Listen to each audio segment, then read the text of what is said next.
It's Friday night. It's the preview show. It's the No Nay Never podcast.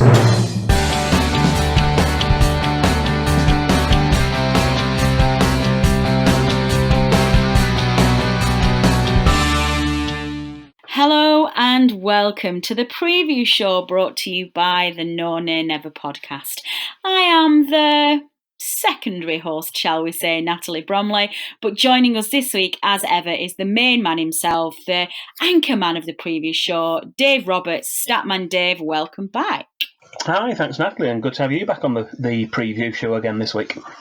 I know, I was a bit of a skiver last week. Apologies for anybody who, I can't imagine anybody did, quite frankly, but if anybody did miss my dulcet tones last week, I was unfortunately tied up in work and I couldn't get out, unfortunately. But Matt, being the hero that he is, stepped in for us again. He's an absolute superstar. I don't really know what we'd do without him. But we are here this week to preview our home game on Saturday, 26th of October, at 5:30pm kickoff, live on Sky Sports against none only but Frank Lampard's Chelsea. Now, before we get into that, Dave, I believe that you and Matt gave our listeners a certain quiz question last week, which was, who scored Burnley's goal in the 1-0 win at Leicester City in November 2007, which was also the Clarets' last away win against the Foxes? What was the correct answer, Dave? The correct answer was Andy Gray. This was, if you remember, the game where Steve Davis was in caretaker charge before Owen Coyle took over and just after Steve Cottrell had left. So the one match where Steve Davis was in charge and he had a 100% record with a 1-0 win, and Andy Gray was that goal scorer.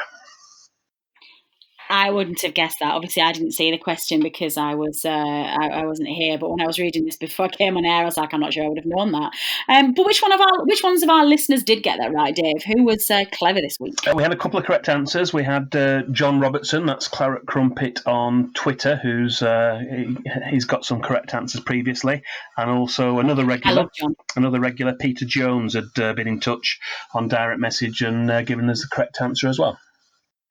Indeed, and of course, very own Tom Whittaker got it right, because why wouldn't he? Show off. He was straight in the group chat for Team None Never straight away to tell us that. Opposition stats. But never mind. Let's move on to our previous show this week, then, Dave, and let's find out who we're playing. Why don't you tell us all about our opposition, Chelsea? Who are they? Okay, well, Chelsea Football Club was established in 1905. The original owners had purchased the Stamford Bridge Athletic Ground in Fulham, and they'd wanted to persuade Fulham Football Club to move there when they obtained the freehold. But when this didn't work out, they decided to start a new club instead. Chelsea were accepted to join the Football League's second division for the following season, 1905-06. That's quite quickly after setting up, and they've remained at Stamford Bridge ever since. Excellent. Now, what about nicknames? Well, we know Chelsea as the Blues. That's what they tend to be called by, home and away fans these days. But going back into the dim and distant past, actually not that long ago, I mean, they did start out with this name, and it's been used right up until, I think, maybe the 60s and 70s. They were known as the Pensioners, which was in reference to the nearby Royal Hospital that serves as the retirement home for British Army veterans. Oh, that's a lovely nickname. I like that one. It's better than the Blues. What about their all-time goal scorer, Dave? Okay, well, with a total of 211 goals in 648 appearances for the club, the current manager, Frank Lampard Jr., is Chelsea's all-time top goal scorer. With 6 goals each, Roy Bentley, Jimmy Greaves and Peter Houseman are the Blues' top scorers for Chelsea in matches against Burnley. Brilliant. And what about the heaviest Burnley defeat then? This is a recent one.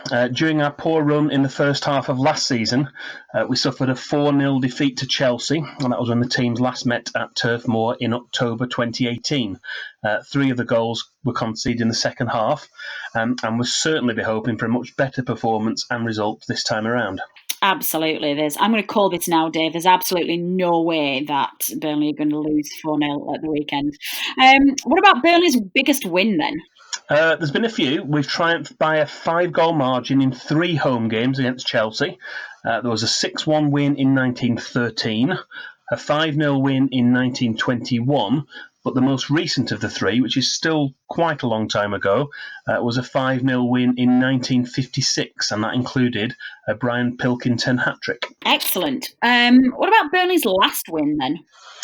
Well, we've lost 4 and drawn 1 of the last 5 meetings at Turf Moor. All of those were Premier League matches played since 2009. So we've got to go back quite a little bit further, 36 years in fact, to discover a Burnley win, and that was in the 2nd Division. Burnley won by 3-0 in April 1983. On that occasion, Billy Hamilton scored twice, and Terry Donovan scored a penalty. Despite the victory, Burnley were ultimately relegated at the end of the season, despite some impressive runs in both cup competitions that season. So what about Burnley's last top-flight home win? Well, we've got to go back even further for that one. That's going all the way back to August 1973. Burnley won 1-0 against Chelsea at Turf Moor, and Frank Casper scored the goal, although obviously we did pick up an impressive away top-flight win at Chelsea as recently as 2017.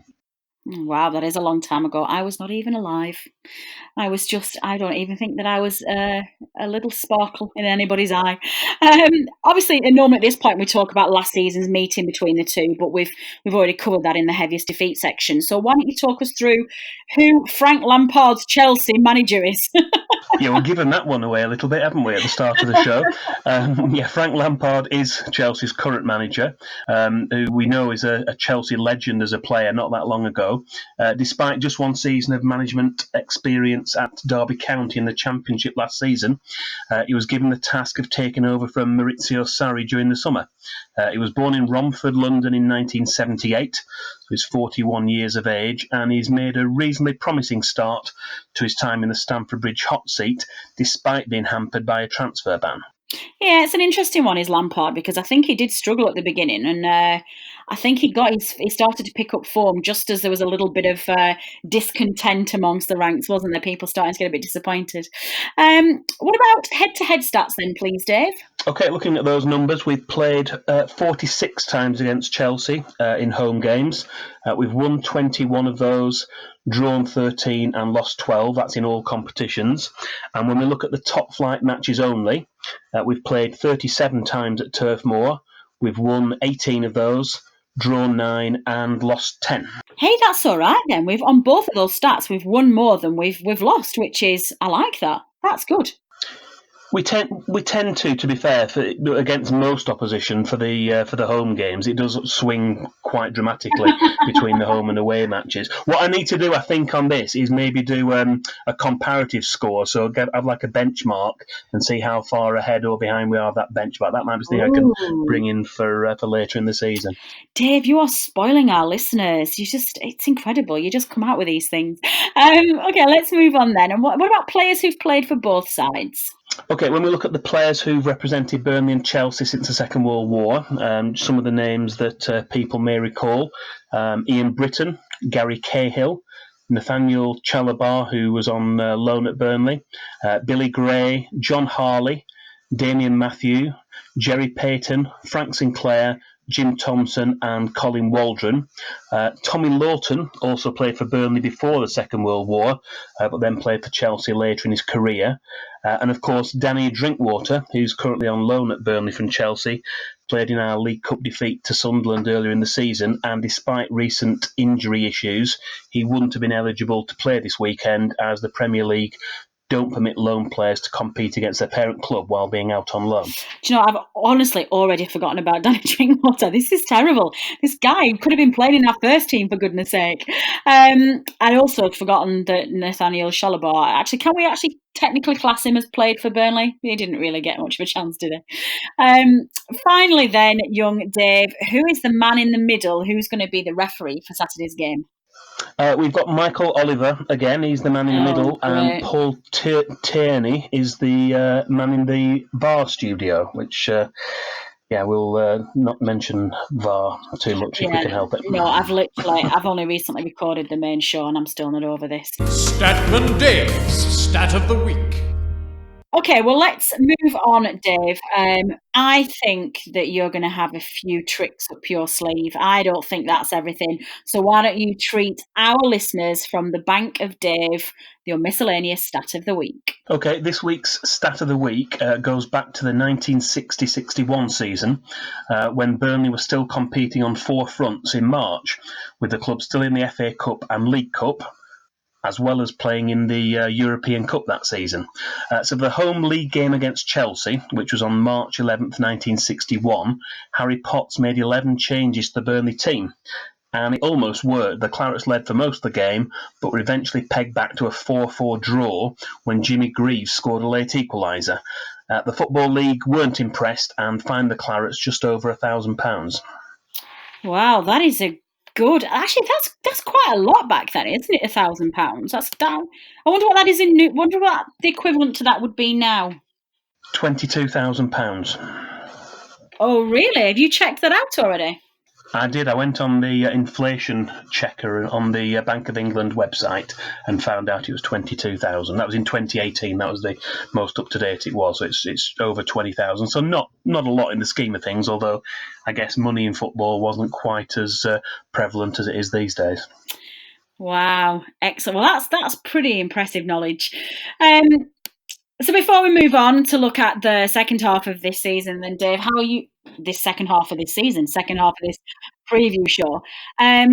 What are your predictions for the weekend? How do you think the Clarets will do? What's your gut feeling?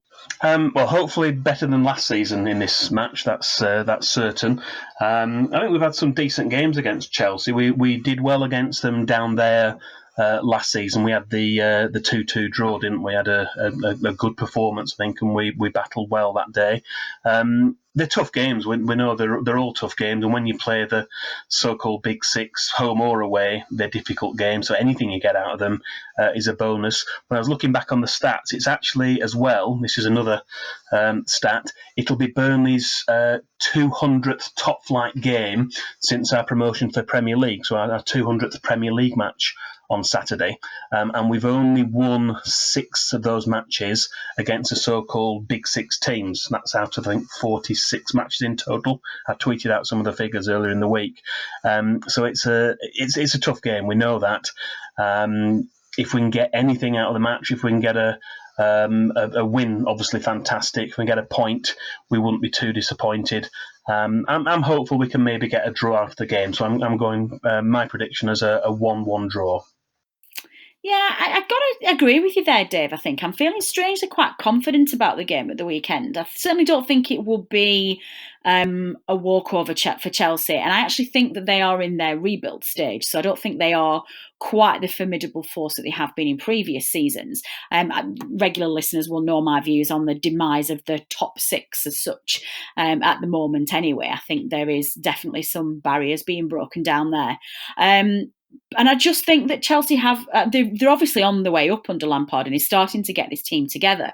But I just don't think they've got enough understanding between manager and coach and enough organisation with them to be able to break us down properly and to be able to counteract how we're going to play. So I'm feeling really confident for a draw as well. I'm going to agree with you. So hopefully you guys who listen to this, if you're on the way to the game or you're doing the washing up or whatever you're doing, do tweet us what your score predictions will be. It's at No Nay Never. Fantasy Premier League update. So now we move on to the second half of the show, which is, of course, the look at the very, very coveted Fantasy Premier League. Dave, who are the movers and shakers? Okay, well, following last weekend's matches, we've now got joint leaders of the No Nay Never Fantasy Premier League.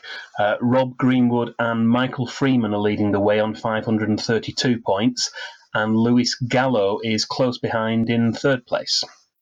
Ah, excellent. What about the highest scoring team then? Who got the best points? Okay, yeah, we're looking at game week 9. Jim Balmer's team, the Turfites, were the high scorers with an impressive 61 points. But sadly, last week, Natalie, your team, Dingle Bells, slipped to the foot of the table. Where has it all gone wrong? I would suspect it went wrong at the point that I picked my team at the beginning of the season and then haven't actually signed on yet to even look at it.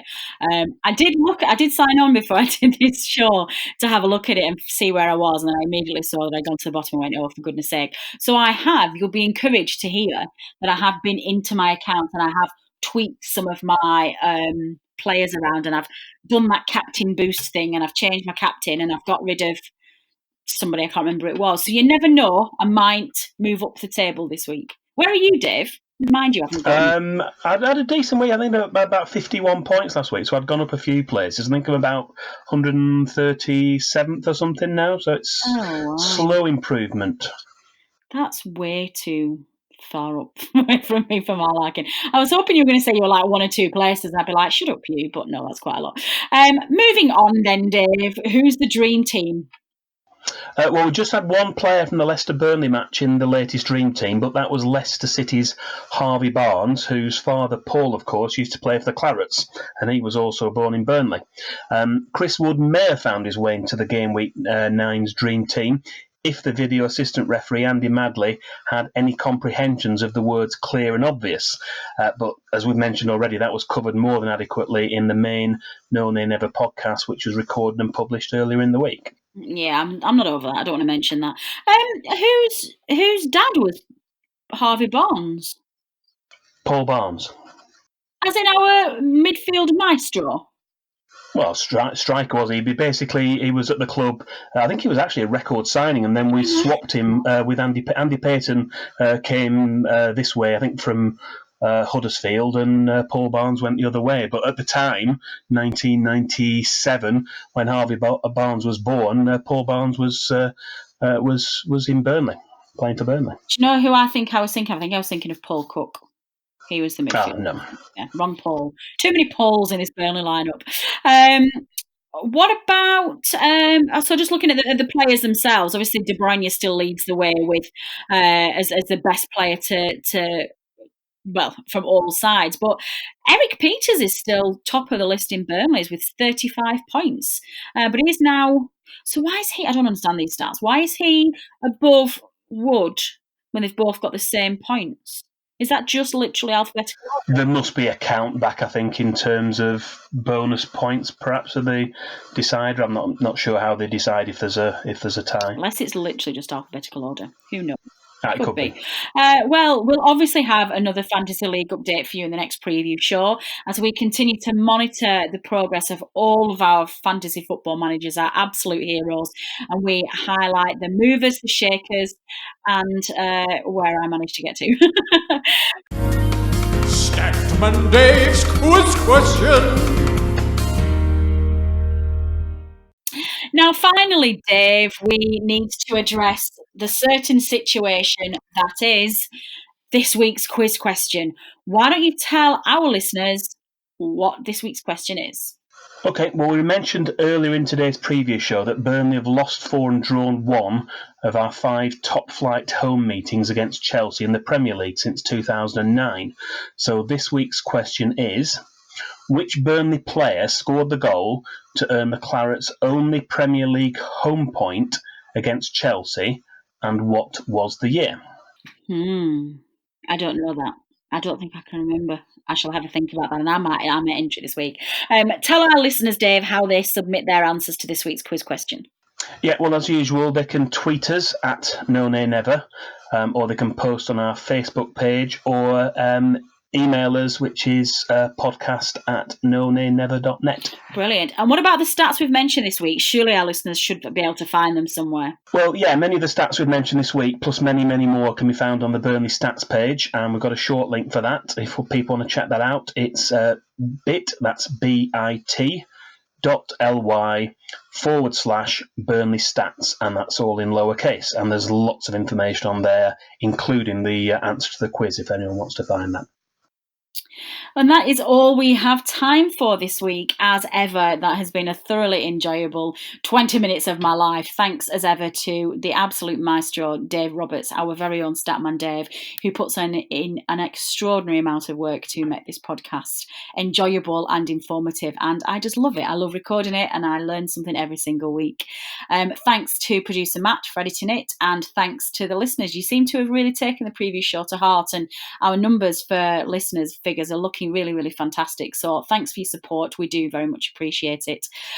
Dave and I will be back next week with another jam-packed episode of the preview show. And the rest of the team will be back in the main show on Tuesday to hopefully talk through a fantastic home result against Chelsea. This has been the preview show brought to you by the Known and Never podcast. Until next time.